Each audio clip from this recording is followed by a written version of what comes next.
Hello, everyone. Welcome to today's session about place naming.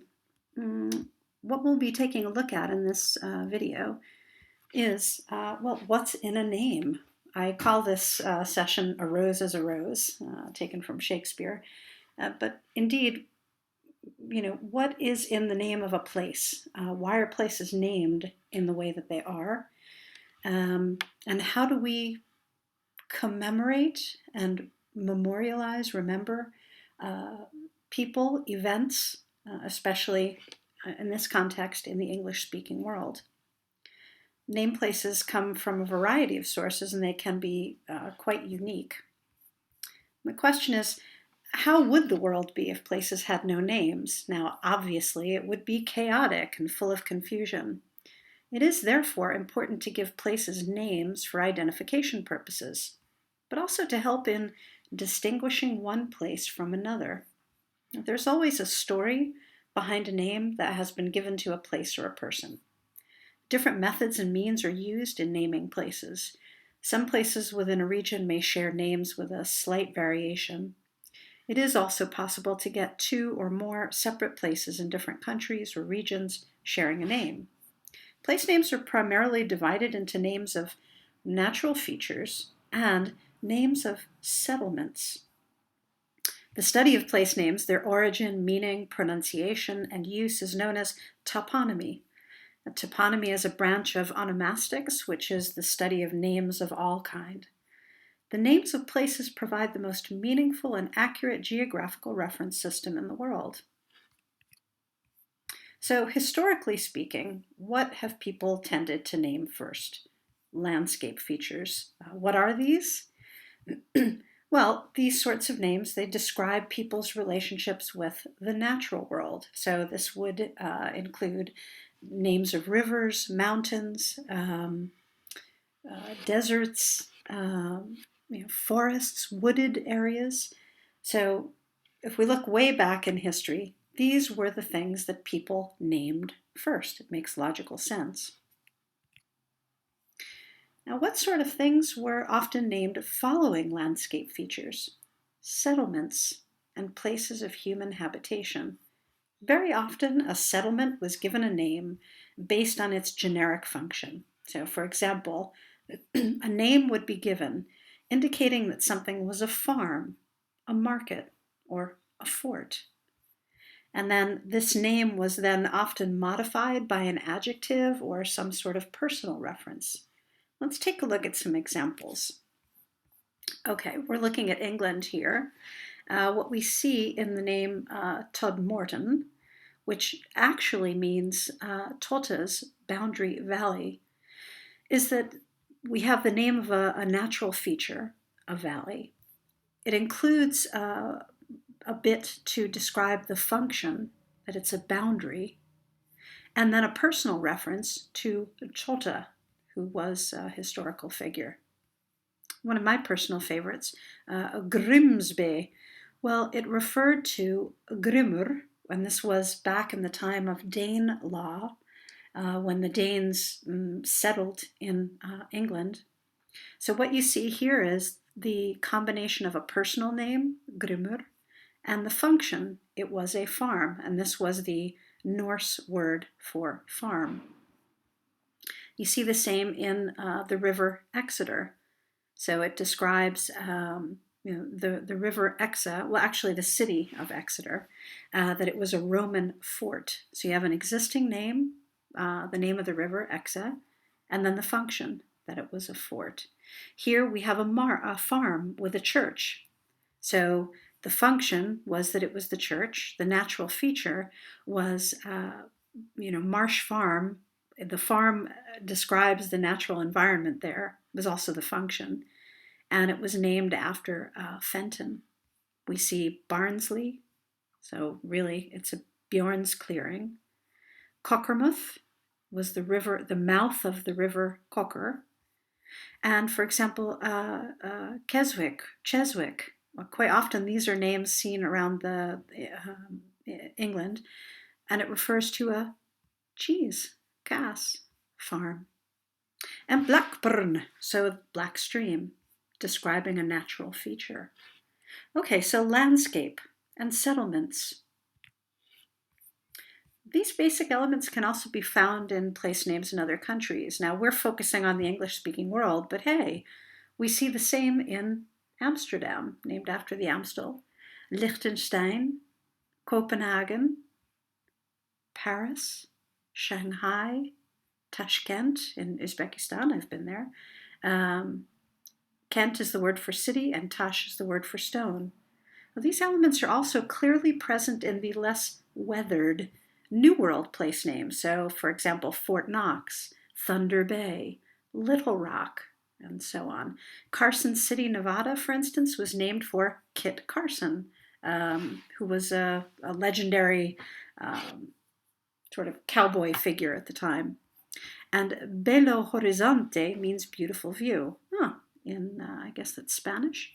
However, some apparent meanings may be deceptive. Now, New York was not directly named after the English city of York, but after the Duke of York. So it was a person who was the head of the British Navy at the time of the British takeover. And of course, as we know, New York was originally New Amsterdam. Los Angeles was not named after angels, but after the Virgin Mary, or the Queen of the Angels, El Pueblo de Nuestra Señora la Reina de los Ángeles. Okay, interesting. Now, after landscape features and settlements, what tends to be named following? Well, what we refer to as the built environment. That is the human-made space in which people live, work, and recreate on a day-to-day basis. So, for example, all of the roadways, the bicycle paths, the stores and the storefronts, apartment buildings, traffic signals, street lamps, plants, everything here is, aside from the trees, is built environment. And well, actually, you could also include the trees if they were planted specifically in this region, following the built features, then we would include the trees as well. Okay, what does the built environment include? Well, we're going to look for just a bit specifically at street names. And one of the most important clues to the history of an area comes from street names. Every street has one, but where do they come from and what do they tell us about the past? Now, some are fairly obvious, such as High Street, or Church Street, or Cathedral Close. Others are not quite so obvious. So I used to live in Hall Road back in the US, and this was near Hall Yard. And it was around the corner from Hall Place. I lived near a farm, which was called Hall Farm, and it was farmed by Mr. Hall. He's now deceased. But again, we see the persona comes back in the names of pretty much everything in that region. But is he the person the roads are named after? Well, probably not. Roads are rarely named after living people. Although, yeah, okay, in some cases they are. We'll take a look at some cases in which roads and roadways are named after specific people, although they're now dead, but okay. Who was this Mr. Hall that, so much of my village, where I grew up, seems to be named after? And what did he do that is deemed so worthy of remembering? And where do I find out who he was? Okay, so if you're interested, and again, this may be a nice topic for your own teaching. This is something fun you can do with your learners. Do a local study into the built and natural environment and the names of things. Okay, we're now in England. Now here we have Buller Street and French Street. And these street signs are located in Ilkeston, which is in Derbyshire. And then we wonder, who were these gentlemen and why were the streets named after them? When were the houses built? I can tell you that they were both generals in World War I and did deeds that were worthy of remembering, heroic things in World War I. So here we commemorate and memorialize military officers. Yeah, if you're interested, look it up. Now, again, this isn't English-speaking world, but it is quite interesting. How are street addresses different in Japan? Oops. Here we go. Interestingly, in Japan, well, there actually aren't street names. They don't use street names and addresses. They use districts, basically neighborhood names and numbers. So each area within a city in Japanese cities is given a neighborhood name. Streets then create blocks as numbered above, and each block has multiple buildings contained in it. So rather than, for example, in the United States, where streets are identifiers, the streets in Japan are used to create block numbers. And these block numbers are then used to segment different areas. So what we see here is that buildings are identified through signs showing first the neighborhood, then the block, and then the building number. So the signs in Japanese cities go from broad to specific, unlike in the US where it goes from specific to broad. You start with the house address, 1471, and then the name of the street, Van Heusen Road. That was where I grew up. Interestingly, it's a very Dutch-style name, right? I grew up in the Hudson Valley, where the Dutch settled. 1471 Van Heusen Road, Castleton was the town, and then the state, New York. So you see how in the US it goes from specific to broad, whereas in Japan it's exactly the opposite. The neighborhood, then the block, then the building number. There may be benefits to doing it this way in that it can be quite easy to locate something on a map, right? If two streets intersect multiple times, then, for example, with the United States process, this could lead to confusion because it would not be clear which intersection one would be referring to. On the contrary, with the Japanese system, one would just have to identify the block that they're on, which would be much faster to pinpoint by looking at the map. So this map shows one neighborhood with 9 blocks. So you notice how the building numbers do not always appear sequential to one another. So here, 1 is next to 5 and 3. I mean, that does seem odd to those of us that grew up with a different street naming system. So indeed, this can be a drawback, be quite confusing to some of us. Okay, but let's go back to our PowerPoint. Just intriguing to look at different approaches. One thing that might make for interesting study, perhaps for presentations, for your own teaching to write about, would be to look at place names for locations in your home environment, an area you feel connected to. If you're, go online and search for clues as to the history of the places and their names, and then share this with others. And if you're interested in specifically the English-speaking world, choose a place you've been to. If you've visited Ireland, if you've been to England, New York, choose an area you would be interested in researching. Now, this is very timely at this particular historical moment. We're looking at Dr. Martin Luther King Jr. Boulevard. I'm not sure which one this is. There are numerous ML King Boulevard street names in the US. What indeed is in a name? And we ask ourselves, why do places change? Why do the names of places change over time? Well, let's look specifically at Martin Luther King as a persona, a historical figure, who has been commemorated in parts of the US with some controversy and contention, and take a look at perhaps provoking thought on why that is. What are the politics of place name changes?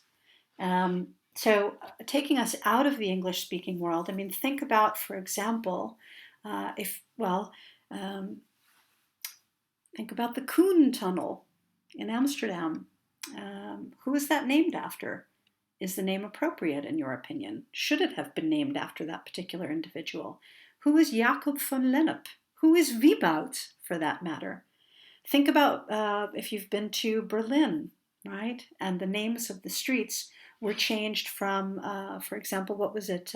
Stalinallee, Leninstraße, becomes something different, or Karl Marx Straße. Why do we change the names of things? And whose history does that reflect? Well, let's take a look, just briefly. I found an article called Naming Streets for Martin Luther King Jr. No easy road. What I'll do is show you the article. Here it is. It is a scholarly article and an interesting read, not terribly dry. It's a chapter of an entire book on place naming. Okay, I'm going to go to the PowerPoint and direct you to some specific questions. Question. Investigate figure 1.2, page 218 of the Alderman chapter. I'll show you in a moment. What size community hosts the majority of streets named for King? Why? Well, let's look at the article. Okay, it tells us about the history of naming after Martin Luther King, particularly in Chattanooga. And here we see the breakdown, the distribution of streets named for MLK Jr. This was compiled in 2003. Interesting, right? We see that the vast majority are in the South. Think about your knowledge of U.S. history and race relations and, well, the history of race in the U.S. Why might it be that so many streets named after MLK are in the South in the U.S.? Now, we're after this info. Here's figure 1.2. Okay. What we see is that these are the percent of places with Martin Luther King's name for a street. And we see that, okay, the highest number are here. And how many people live in that place? Not more than 10,000. Now that's interesting. The highest number of street names commemorating Martin Luther King are in settlements of 10,000 or fewer. And what might that tell us about the prevalence or the habit of naming after Martin Luther King, given that these small places far outnumber large places? More thought-provoking info. What types of groups typically initiate campaigns to name streets for King? Now and why? We took a look at the fact that most of the street names are in the South. Who do you suspect are the people behind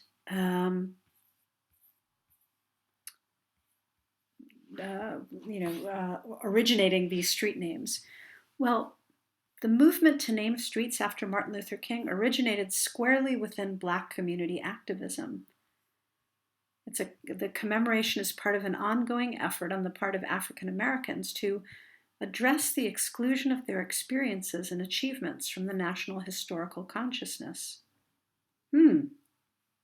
So essentially it was African Americans, right, who were associated with the race pride movement, which has had an impact on not just street naming patterns, but also other commemorative forms such as statues, museums, preserved sites, heritage trails, and events like festivals. So indeed, I can also upload this article. It's quite interesting, especially now. Campaigns are usually conducted by the NAACP, which is, oh, darn it, I've forgotten.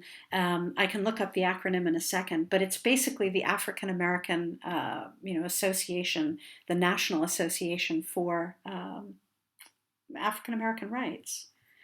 Churches led campaigns, and other various African American-led community improvement associations. So, yeah, not surprisingly, these are the folks who wish to see Martin Luther King commemorated and memorialized in the US as part of the national historical consciousness, as was stated in the article, and part of the race pride movement. All right, let's look at one more question. Okay, consider the Brent, Alabama example. We'll look in a sec. Should it matter where the named street is located, so long as Martin Luther King Jr. is commemorated? Well, let's dig deeper. Let's look at Brent, Alabama. And basically, what happened in this place was that, I'm trying to find the exact area of the article. Here we go. The symbolism of location in commemorating King was perhaps no more apparent than in Brent, Alabama, when blacks protested attaching King's name onto a road leading to a garbage dump. Reverend Dickerson petitioned the city council to rename another more prominent street, and he said, "We want Martin Luther King Street up where people can really see it." The question was, again, should it matter where the street is as long as MLK is remembered? Well, in this article, they're arguing, yeah, it does matter. If you name a street for this man and the street leads to a garbage dump and very few people actually use the road or the street, then you're not really remembering the person, right? You could also claim that lower class ghetto neighborhoods are where you tend to see MLK's name in the U.S. particularly, in the U.S. Specifically, of course. Let's just read a quote here. "Renaming a street is a uniquely appropriate way to honor King. Streets unite diverse neighborhoods. They touch all ages, all races, all economic levels, and the resident and the visitor equally. They link people and places that otherwise would remain insular and separated." So what the authors of this article are putting forth is that it matters where and how things are commemorated and remembered, right? Here we see a commemorative, sort of gravestone for MLK, entitled Freedom Corner, and a wreath with "I Have a Dream." And this is a monument at the intersection of Martin Luther King and Medgar Evers Boulevards in Jackson, Mississippi. Let's keep reading. "Streets named for King do not exist in a symbolic vacuum, but become connected to other memorial forms, other historical figures, and other political causes. In 2001, for example, a group led by a black city councilman burned a state flag at Freedom Corner, at this very spot, in calling for a removal of the Confederate battle emblem from Mississippi's official banner." Now, this will lead me to my last slide in our presentation. One of what we see here indeed is that in the Brent case, location mattered considerably. It was a street that led to a road that led to a garbage dump. As to whether it should matter, well, what do you think and why? This is an excellent point for argumentation, debate. What we can be certain of is that street naming, indeed place naming in general, can be seen as a political act that defines who controls a particular space. We talked about how in 2001, black councilmen burned a Confederate flag. Now, if you're not sure what a Confederate flag is, well, you're looking at a facsimile here. And again, in thinking about U.S. history and the Civil War and the history of slavery, and we had the Confederacy, right, in the South, and Confederate flags are still hung in the South as a remembrance of days gone by. But here we have a petition, and this was a petition on Facebook to remove Black History Month and the Martin Luther King Monument, stating the guy who initiated the petition stated that if the South can't have a Confederate flag, then why can they have a whole month and a holiday? They meaning African Americans, Black Americans. I'm going to end here in saying, well, let's think about monuments, statues, bridges, buildings, arenas. How are things in your world named? We've looked at a few examples from the English-speaking world, and I do hope that this session has been thought-provoking and has led you to some new insights. Thanks for watching.